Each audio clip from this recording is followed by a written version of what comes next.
Yo, what's up mga tropa pip? So, breaking news po ngayon. Ito nga ating nakita na post sa Facebook na kung saan ay pinagbibitiw na po lahat.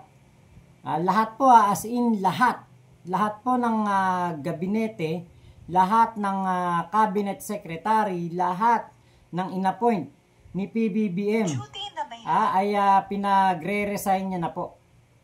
'Di ba?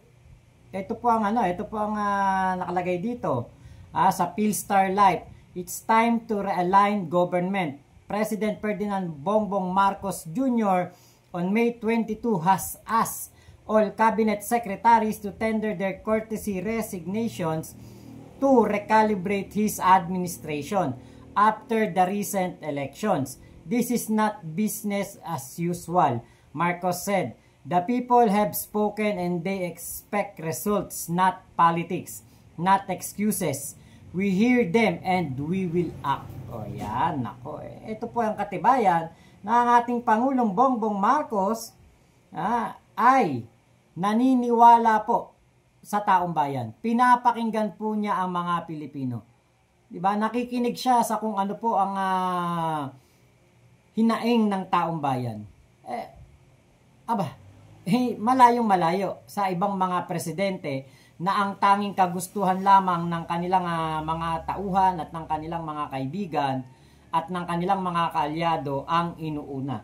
At heto pa po ang isang post galing naman po sa Philippine Star. Ang sabi po dito, it's time hindi pala. Okay, ito nasa baba. This is not about personalities. It's about performance, alignment, and urgency. Those who have delivered and continue to deliver will be recognized. But we cannot afford to be complacent. The time for comfort zones is over. Ayan, di ba? So, ito pong ating Pangulong Bongbong Marcos, talagang tinotoo po niya yung kanyang sinabi na ang mga tao po ay ayaw na sa politika. At nakinig po ang ating Pangulong Bongbong Marcos dyan sa panawagan na yan. After midterm election, nakita niya po kung ano ang kailangan gawin. At isa na nga po dyan ang pagpapatanggal o pagpaparesign ng kusa dito po sa mga tauhan niya na hindi po nakakapagtrabaho ng maayos. Ang tingin ko, hindi naman lahat. Kasi sabi dito, those who delivered and continue to deliver will be recognized. Yun po ang sabi ni PBBM. So, yung pong mga nagtrabaho ng maayos at kumbaga, merong result ang kanilang mga trabaho, may magandang resulta, nakapagbibigay ng maayos na serbisyo sa mga Pilipino, ang kanila pong mga ginagawa. Eto na yon. Diba? Ito na po yung pagkakataon nila na hindi masibak. Pero dun po sa mga talagang walang kwentang trabahador ng ating Pangulo, medyo kailangan na talaga nilang mag-umpisang mag-type. Magpa-type ng kanilang resignation letter sa kanilang mga secretary. Medyo maraming maapektuhan ito. Buong gobyerno ay lilinisin ni PBBM, 'di ba? Bagong tapos ang midterm election, bago lahat ang yung ilan siguro magiging bago ang mga tauhan, ang mga gabinete ng ating Pangulo. So ngayon po pakinggan natin yung press briefing ni Attorney Claire Castro kahapon po. Kahapon lang 'to nangyari doon po sa Malacanang. At ito may patungkol doon sa unang bahagi ay patungkol po kay Arnel Ignacio at doon sa Emma Sinclair na sinibak po ni PBBM dahil nga po sa maanumalyang 1.4 billion na transaksyon na hindi po maipaliwanag at hindi dumaan sa board ng OWA. Ngayon, mayroon pong sinabi doon si Attorney Claire Castro. Pakinggan po ninyo. Thank you. We have time for one more question. Alvin Baltazar, Radio Filipinas.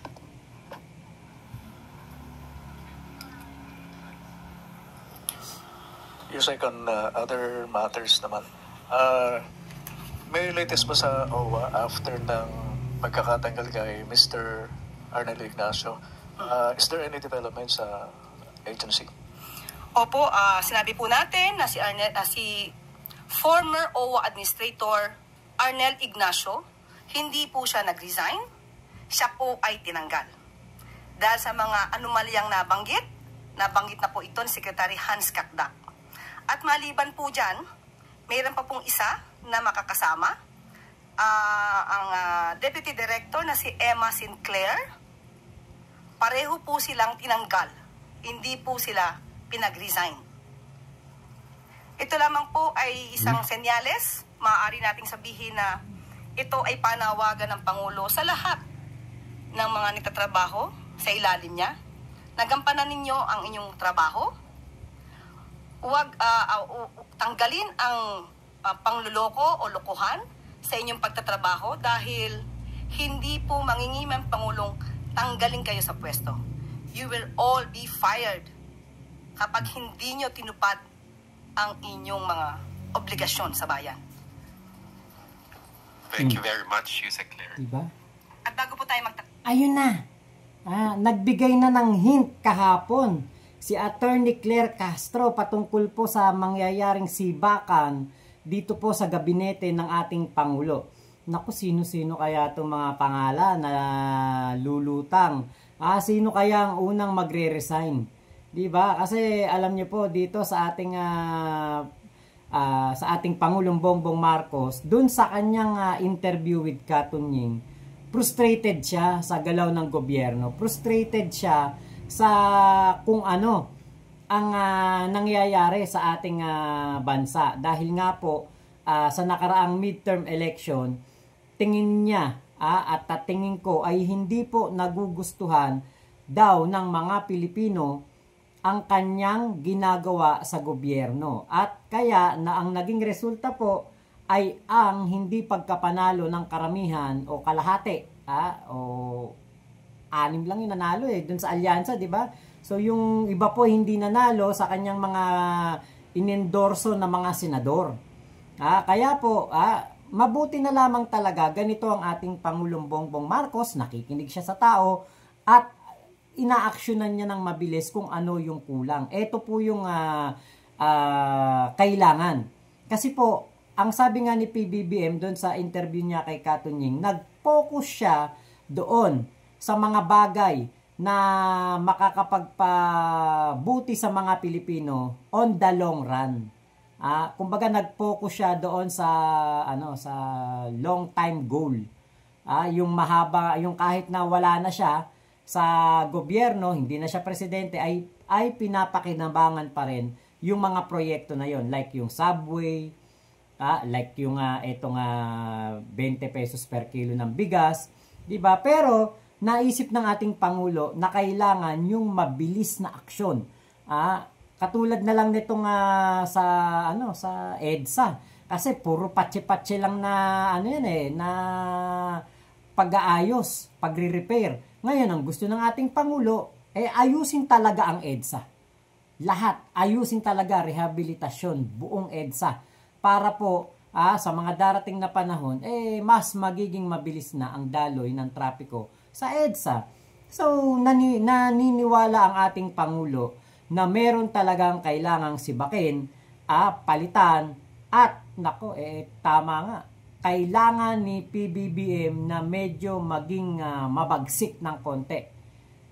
Kasi sobrang bait nga daw po talaga. So, eto na. Pinakita na po ni PBBM ang kanyang power. Pinakita niya na ang kanyang pangil. Pinakita niya na ang kanyang claws. Yung kanyang yung tawag doon sa claws dito. Yung sa kuko ng tigre. Tiger from the North. Lumabas na po ang kanyang katapangan ngayon para mas pagbutihin pa. Siguro nakukulangan na nga si PBBM, di ba? Nababagalan siya sa aksyon ng gobyerno niya dahil mababagal ang mga gabinete niya o merong mga, kumbaga sabi nga ni PBBM, naalala ko sa interview niya kay Katunying, kapag daw meron siyang mga proyekto, sabi niya nga yung mga mayayaman kong kaibigan, kapag merong ginustong proyekto, mabilis na kumikilos ang mga tao tapos agad ang proyekto na isa sa katuparan kagad. Pero pag siya ang may nais na proyekto, ang dami pa niya daw tao na kailangan kausapin. So merong mga tauhan si PBBM na parang hindi kagad umoo sa kanyang mga plano para mabilis na maibigay ang serbisyo sa taong bayan. So eto na po, inaksyon na ni PBBM. Tingin ko mas mabilis na gobyerno ang makikita natin ngayon at mas productive na Pangulong Bongbong Marcos ang makikita natin. Kung nakita na natin ang kanyang kasipagan in the past 3 years, almost less than 3 years na nakita natin, masipag siya, maraming aksyon, maraming ginagawa, maraming pinupuntahan, maraming nilalapitan, siya mismo ang pumupunta sa bawat probinsya para mamigay ng mga farm equipments para mapababa ang presyo ng bigas. Nakita na natin yan. Mas marami pang kasipagan ang gagawin ng ating Pangulo. Kaya eto na. Eto na yung sinasabi ni PBBM. Kailangan niya nang maging mas mabagsik.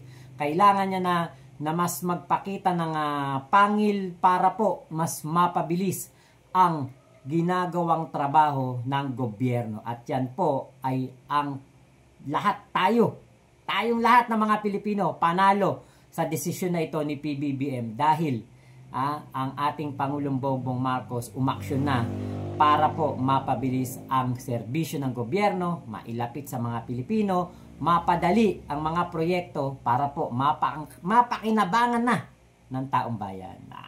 Galing!